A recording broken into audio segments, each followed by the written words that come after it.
मेरे साथ एआईएमआईएम के यूपी के अध्यक्ष शौकत अली मौजूद हैं। शौकत भाई, आपसे मेरा पहला सवाल ये है कि पहला फेज़ का नॉमिनेशन तो अब ख़त्म हो चुका है। एआईएमआईएम का क्या रुख है यूपी में? कितनी सीटों पर लड़ने जा रहे हैं आप लोग? कब तक फैसला करेंगे? देखिए, उत्तर प्रदेश की 20 सीटों पर हम लोगों ने प्रस्ताव बना करके राष्ट्रीय अध्यक्ष जी को भेजा था और अच्छी तादाद में हमारे पास कैंडिडेट भी आ रहे थे, प्रत्याशी आ रहे थे हमारे पास। लेकिन अब राष्ट्रीय अध्यक्ष जी का फैसला है, उन्होंने अभी तक कोई फैसला लिया नहीं उत्तर प्रदेश के बारे में कि हम लड़ेंगे या नहीं लड़ेंगे या कितनी सीटों पे लड़ेंगे। पहले फेज़ में उन्होंने कोई भी फॉर्म नहीं दिया, तो अब देखते हैं क्या है राष्ट्रीय अध्यक्ष जी के मन आपकी जो 20 सीटें आपने प्रपोज की थी उसमें पहले फेज़ की सीटें भी थी? में। उसमें पहले फेज़ की सीटें थी, मुरादाबाद थी, रामपुर थी, बिजनौर थी, अमरोहा थी, संभल थी। संभल तो सेकेंड फेज़ में है। तो हमने मुरादाबाद, रामपुर, बिजनौर और अमरोहा, ये पहले फेज़ की सीटें थी जिन पर कि आप लड़ना चाहते थे। जी जी। तो वजह क्या रही, क्यों इस पर कोई फैसला नहीं हुआ? अब देखिए, राष्ट्रीय नेतृत्व तय करेगा। तो हमारा काम है, प्रदेश से हम लोगों ने प्रपोजल तो बना के भेज दिया। अब ये राष्ट्रीय नेतृत्व तय करेगा कि अब लड़ना है नहीं लड़ना, कितनी सीटों पर लड़ना है। पहला फेज़ में हमारा कोई कैंडिडेट नहीं है, तो अब देखते हैं क्या होता है।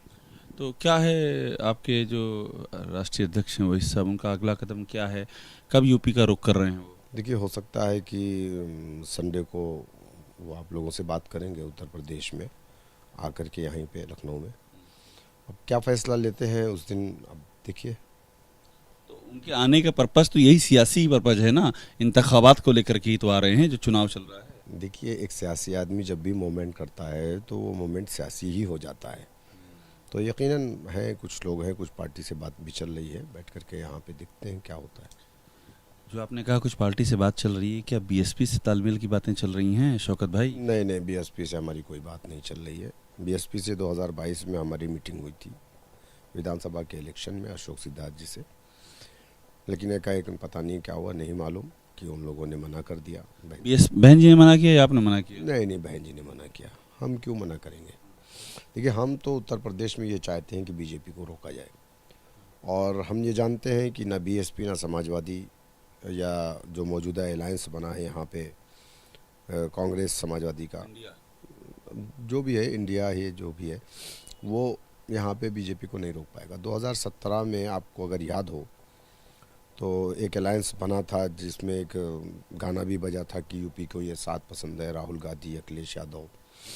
क्या हुआ, ये लोग नहीं रोक पाए। आज की तारीख में क्या लग रहा है आपको, बीजेपी कितनी सीटें पा जाएगी यहाँ पर? देखिए, हमारी कोशिश ये है कि बीजेपी उत्तर प्रदेश से हारे और बीजेपी अब सत्ता में वापसी ना करे।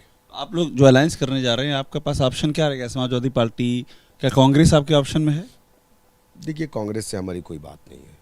बीएसपी से भी आपकी कोई बात नहीं है? नहीं, बीएसपी से भी। सपा से भी आपकी कोई बात नहीं है? देखिए, मुस्लिम लीडरशिप को ये नाम नहाज सेकुलर पार्टियां अछूत समझती हैं। हमारा वोट तो इनको चाहिए, लेकिन ये हमसे अलायंस करने को तैयार नहीं। अब कौन सी पार्टी आपके दायरे में है जिससे आप बात कर रहे हैं? संडे को मालूम हो जाएगा। संडे को जब आपके ओवैसी साहब यहाँ आएंगे तो आप कुछ रास्ता निकलने की उम्मीद है? कुछ रास्ता निकलने अब संडे को देखिए, थोड़ा इंतज़ार करिए संडे को। तो आपके पास लेकिन अभी भी आवेदन आ रहे हैं लड़ने के लिए एआईएमआईएम से, जो बाकी के फेज बचे हैं उसमें? भाई, मैं आपको बता नहीं सकता कि इतना फ़ोन आता है और इतने लोग आते हैं, और अच्छे अच्छे लोग अप्रोच भी कर रहे हैं कि यहाँ से लड़ाइए, वहाँ से लड़ाइए। बहुत सारे ऐसे लोग हैं समाजवादी पार्टी के जिनका टिकट काटा गया, उन लोगों का भी फ़ोन आ रहा है, सारी चीज़ें।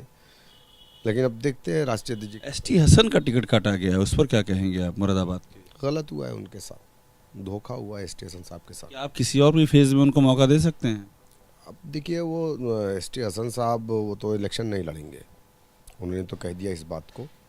लेकिन एसटी हसन साहब के साथ धोखा किया है समाजवादी पार्टी ने। जिस तरीके से समाजवादी पार्टी धोखा देती है, उसकी पुरानी आदत है। और आजम खान के बारे में क्या कहेंगे आप? क्योंकि ये जो मुरादाबाद रामपुर का मामला हुआ उसमें आजम खान का एक बड़ा पहलू सामने आया। देखिए, समाजवादी पार्टी अखिलेश यादव का मामला है, ये उनकी अपनी पार्टी है।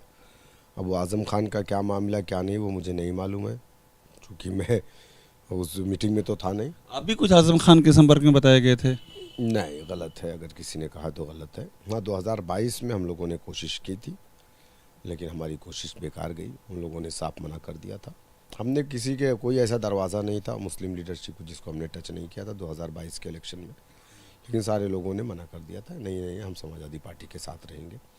आज वही लोग हैं जिन लोगों ने हमें मना किया था, आज देखिए उनके साथ क्या हो रहा है समाजवादी। आपसे मेरा आखिरी सवाल है कि मुख्तार अंसारी का जो प्रकरण हुआ है उस पर आपको क्या कहना है? समाजवादी पार्टी की ओर से हालांकि शोक संदेश एक जारी किया गया। देखिए मुझे अफसोस इस बात का है कि समाजवादी पार्टी के जो मुखिया अखिलेश यादव ने अपने ट्विटर हैंडल पर उन्होंने मुख्तार अंसारी का नाम तक नहीं लिया, जबकि मुख्तार अंसारी का परिवार समाजवादी पार्टी में है। अफजाल अंसारी साहब को टिकट भी हुआ है गाज़ीपुर से लोकसभा का, उनके एक भतीजे हैं वो एमएलए हैं समाजवादी पार्टी के। और कहीं ना कहीं अगर देखा जाए अब्बास अंसारी है तो सिंबल पे लड़े हैं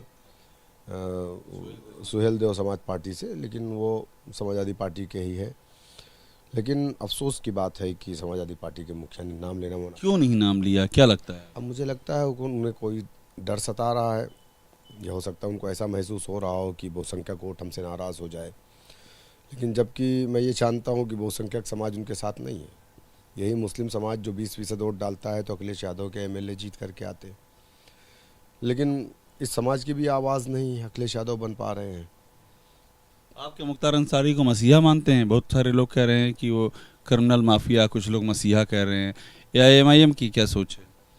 देखिए ये मसीहा वर्ड जो आप कह रहे हैं ना वो एक अलग वर्ड होता है और मसीहा हम नहीं कह सकते।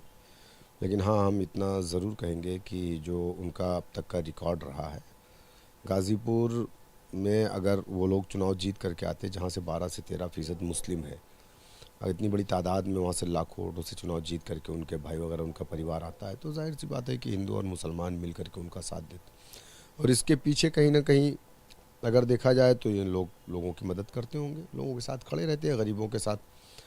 तो जाहिर सी बात है कि इसलिए लोगों का प्यार उनको मिल रहा है। मसीहा एक अलग वर्ड होता है, उस पर एक अलग डिस्कस है, वो मैं नहीं कह सकता।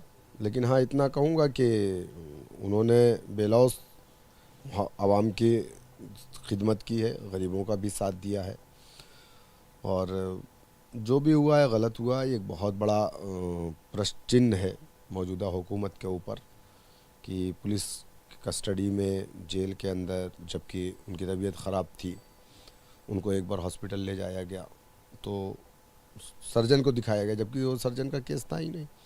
12 घंटे के बाद आपने वापस आईसीयू से निकाल के डायरेक्ट आपने बैरक में शिफ्ट। सवाल खड़े होते हैं। यकीनन इसकी जांच होनी चाहिए। जी, तो शौकत अली हैं हमारे साथ में, तो ये एक अहम बात कह रहे हैं कि एआईएमआईएम की जो अपनी तैयारियां हैं वो तैयारियां जारी हैं और बहुत सारे लोग हैं जो लड़ने के उत्सुक हैं और बैरिस्टर ओवैसी संडे को जब आएंगे तो इस बात की उम्मीद है कि जो रुख है वो रुख और जो पूरी तस्वीर है वो साफ हो सकेगी। कैमरा मनीष सुनियाल के साथ अभिषेक उपाध्याय, एबीपी न्यूज़, लखनऊ।